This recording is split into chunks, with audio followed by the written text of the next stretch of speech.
Chasing 137 to win. The West Indies, you'll have to say, are not going smooth. Papua New Guinea will be very happy at the halfway mark. At the end of 10 overs, they have managed to get 3 wickets of the West Indies and have got them scoring at just over a run a ball. This is on the back of a 52-run power play, so they've really put the chokehold on in overs 7 to 10. You can see that Nicholas Pooran got 27, but geez, he was stuck for a long time and in fact was out on, I think, when he was 0.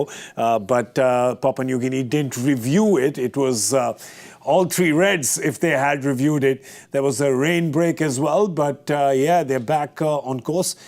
Geez, Joy, PNG would be really happy with this right now. Yeah, I think they're struggling. I think the 2 things was that naturally there's no pace on the ball. Yeah. And at least now and a couple of other bowlers were the keeper was coming up, so the West Indian batters couldn't run at them. Yeah. And I think they played to their strengths really well. And the first time you saw Nicholas Pooran actually comfortable was when he's placed the spinner. When they say, "Bao, come on," that was the first time he was comfortable.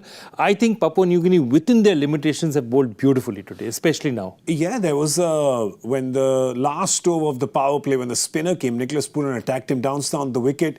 He got a 6-4-6. So this 27 of 27 has that on the back of that 18 over of 3 balls. So you can tell, obviously, the number of dot balls that he played. So yeah, he was a little stuck. Is that the pitch then? And of course, the story. Sorry, I got to mention that. For now, a first ball, Johnson Charles wicket. What a great thing! He bowled 9 dot balls in his 2 overs in the power play. Absolutely. 9 dot balls, then he got hit for a couple of overs, but the way he bowled, and I think the spirit with which they're playing, just watch them diving around the field, enjoying themselves. They are loving this experience, and I think they've got the West Indies in a little bit of trouble because I think the West Indies is struggling to adjust to the pace of the ball. Yeah. And secondly, I think Kariko came in, bowled one really nice over, and then Asadwalla has come in and taken a wicket maiden. Yeah. So there are 2 wicket maidens in this West Indies innings. In 10 overs, you've already seen 2 wicket maidens from now and from Asadwalla. Yeah. So they've been bowling really, really well. Good lengths, good places. It's great to see. When will the captain bowl now? Good question. Very good question. The captain's bowling now. No, I mean he bowled now. Like he bowled doesn't matter. We'll show you the bowling analysis, and then you'll understand what I was saying. There you go. That was Ale now, who bowled his 2 overs with 9 dot balls and picked up a wicket. That should have been 2 wickets. They just couldn't. They didn't review Nicholas Pooran's because they're not used to the DRS that much. So obviously didn't know whether to take that call or not. But they didn't take it. And then you see that John Kariko, who we had said would be a player to watch out for, has bowled his 2 overs for 6, and then Asadwalla, the captain, has bowled a maiden wicket over. That's not a bad way to sign into a World Cup. Absolutely. And I think they put them under real pressure out here. And if they have it, and that's the point, the spinners are standing up, the ball is not going to be very hard. Yeah. I think the West Indians, somebody will just have to put their head down. See, runs are not the issue. But if they lose a couple more wickets, there'll be panic. Fortunately, the West Indians bat deep. So all they have to do is say that, okay, let's play out 3-4 overs.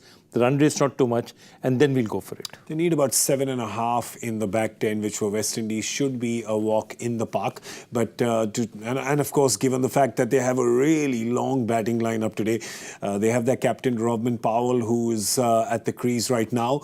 But otherwise, Russell, Romario Shepherd, Sherfin Rutherford. So they do bat deep, and of course, Roston Chase is there. And Roston Chase is the kind of guy. Yes, he can do the big hits, but he can also navigate kind of the bowling really well and make sure he picks up the 1s and 2s. Yeah. And Robin Powell can take care of the big hitting. I think that's what's going to happen. You're right, Royston Chase is probably going to be the anchor man. Yeah. And they'll all just play around him. And hopefully, as I said, 2-3 overs, they settle down. Robin Powell can start going for it. It's not a big target, but yes, this is definitely a hiccup. It's a hiccup for the West Indies. We like the fact that it's a hiccup because, could it be an upset? Could this game be the first big upset that you see Papua New Guinea upsetting the West Indies and getting that win? Well, a couple of tight overs, a couple of quick wickets, and you never know what can happen. So, yeah, at this point in time, of course, still advantage West Indies because of just the batting firepower that they've packed. They've got Sherfin Rutherford at 8 and, Akil Hussain at 9, which means that they do have a very long batting lineup. They'd be quite miffed at themselves if they don't get this. But it's the way PNG is playing. They're showing a lot of spirit. So, yeah, this is going to be an exciting back 10. Could be a back 7 as well. Never know. Yeah. Could be. I have no idea because this game has not played out as expected. And are we not loving it? All right. You are watching Cricbuzz Comm Box. All we have time for now. We'll see you on Cricbuzz Live.